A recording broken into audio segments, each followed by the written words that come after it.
സാമ്പത്തിക തട്ടിപ്പ് കേസിൽ അറസ്റ്റിലായ വ്യവസായി മുഹമ്മദ് ഷർഷാദിനെ റിമാൻഡ് ചെയ്തു.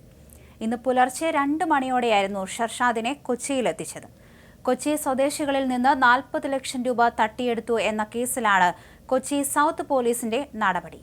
കൊച്ചിയിലെത്തിച്ച് പ്രാഥമിക ചോദ്യം ചെയ്യൽ നടപടികൾ പൂർത്തിയാക്കിയ ശേഷം ഉച്ചയോടെ പോലീസ് കോടതിയിൽ ഹാജരാക്കുകയും ചെയ്തു. അതിനുശേഷമാണിപ്പോൾ റിമാൻഡ് ചെയ്തിരിക്കുന്നത്. CPM ഉന്നത നേതാക്കളുടെ നിർദ്ദേശം അനുസരിച്ചുകൊണ്ടായിരുന്നു പോലീസിന്റെ എല്ലാ നടപടികളും. കൈവിലങ്ങ് അണിയിച്ച് എത്തിയ ഷർഷാദിനെ സെല്ലിൽ പാർപ്പിക്കുകയും ചെയ്തു. കോടതിയിൽ എത്തിച്ചതും കൈവിലങ്ങ് അണിയിച്ചു തന്നെയാണ്. പാർട്ടി സെക്രട്ടറിയെ വിമർശിച്ചതിന്റെ പകപോക്കലാണ് ഇപ്പോഴത്തെ കേസെന്ന ആരോപണം ശക്തമാണ്. പെൻഡ പ്രൈവറ്റ് ലിമിറ്റഡ് എന്ന കമ്പനി വഴി ഉയർന്ന ലാഭവിഹിതവും ഓഹരി പങ്കാളിത്തവും വാഗ്ദാനം ചെയ്ത് തട്ടിപ്പ് നടത്തിയെന്നാണ് കേസ്. എന്നാൽ സ്ഥാപനത്തിലെ നിക്ഷേപകരായ നിരവധി ആളുകൾ പരാതി നൽകിയതും ഇത്തരത്തിൽ CPMന്റെ ഭീഷണി മൂലമാണെന്ന ആക്ഷേപവും ഇവിടെ ശക്തമായി തന്നെ നിലനിൽക്കുന്നു. CPM സംസ്ഥാന സെക്രട്ടറി MV ഗോവിന്ദനും മകനും എതിരെ ഇയാൾ നിരന്തരം ആരോപണം ഉന്നയിച്ചിരുന്നു. CPM നേതാക്കൾക്കെതിരെ CPM പോളിറ്റ് ബ്യൂറോയ്ക്ക് മുഹമ്മദ് ഷർഷാദ് പരാതി അയച്ചതും വലിയ വിവാദമായി മാറിയിരുന്നു. UK-യിലെ വിവാദ ദല്ലാളായ വ്യക്തി CPM നേതാക്കളുടെ ബിനാമി എന്നായിരുന്നു മുഹമ്മദ് ഷർഷാദിന്റെ ആരോപണം. ഇതിൽ നേതാക്കൾ ഇയാൾക്കെതിരെ നിയമ നടപടി സ്വീകരിച്ചിരുന്നു. ഓഗസ്റ്റിൽ കൊച്ചി സ്വദേശി നൽകിയ പരാതിയിലാണ് നിലവിൽ അറസ്റ്റ്.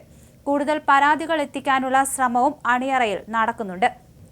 CPMനെ വിമർശിച്ചാൽ അഴിക്കുള്ളിലാക്കുമെന്ന സന്ദേശം നൽകലാണ് അറസ്റ്റെന്ന സൂചന നൽകാൻ തന്നെയാണ് ഇത്തരത്തിൽ ഷർഷാദിനെ ഈ ഒരു കേസിലൂടെ കുടുക്കിയിരിക്കുന്നത്.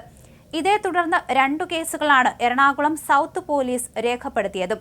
മുഹമ്മദ് ഷർഷാദിനും സ്ഥാപനത്തിന്റെ CEO ആയിരുന്ന ശരവണനുമെതിരെയാണ് കേസ്. CPM സംസ്ഥാന സെക്രട്ടറി MV ഗോവിന്ദനും മകനുമെതിരെ ഷർഷാദ് ആരോപണം ഉന്നയിച്ചിരുന്നു. പരാതിയായി CPM പോളിറ്റ് ബ്യൂറോയ്ക്ക് കത്തയച്ചു. ഇതൊക്കെ വലിയ വിവാദമായി മാറിയതാണ്. ഇതിനുശേഷമാണ് ഷർഷാദിനെതിരെ പരാതി എത്തിയത്. ഓഗസ്റ്റ് മാസത്തിലാണ് MV ഗോവിന്ദനും മകനുമെതിരെ ഷർഷാദ് കത്തയച്ച വിവരം പുറത്തുവന്നത്. ഈ ആരോപണത്തിൽ ഒരു വശത്ത് CPMന്റെ ലണ്ടനിലെ ദല്ലാളും ഉൾപ്പെട്ടിരുന്നു. ഈ വിഷയം മാധ്യമങ്ങളിൽ ചർച്ചയായതിനു പിന്നാലെയാണ് പുതിയ കേസ് മുഹമ്മദ് ഷർഷാദിനെതിരെ എടുത്തത്. ഈ മാസം 16-ാം തീയതിയാണ് എറണാകുളം ടൗൺ സൗത്ത് പോലീസ് സ്റ്റേഷനിൽ FIR രജിസ്റ്റർ ചെയ്തിരിക്കുന്നത്. പണം വ്യവസായ ആവശ്യത്തിന് നിക്ഷേപിച്ചാൽ ഉയർന്ന റിട്ടേൺ വാഗ്ദാനം ചെയ്ത് കബളിപ്പിച്ചു എന്ന പരാതിയിലാണ് കേസെടുത്തിരിക്കുന്നത്. 2 പേരാണ് പരാതി നൽകിയിരിക്കുന്നത്. ഭാരതീയ ന്യായ സംഹിതയിലെ വിവിധ വകുപ്പുകൾ ചുമത്തിയാണ് കേസെടുത്തിരിക്കുന്നത്. ജാമ്യമില്ല വകുപ്പുകളാണ് ഇവ. പരാതിക്കാരുമായി സാമ്പത്തിക ഇടപാടും നടത്തിയിട്ടുണ്ടെന്നും പണം നൽകിയിട്ടുണ്ടെന്നുമാണ് ഷർഷാദിനോട് അടുത്ത വൃത്തങ്ങൾ പറയുന്നത്. ഇപ്പോൾ ഉയർന്നത് വ്യാജ പരാതിയാണെന്നും അവർ വാദിക്കുന്നുണ്ട്.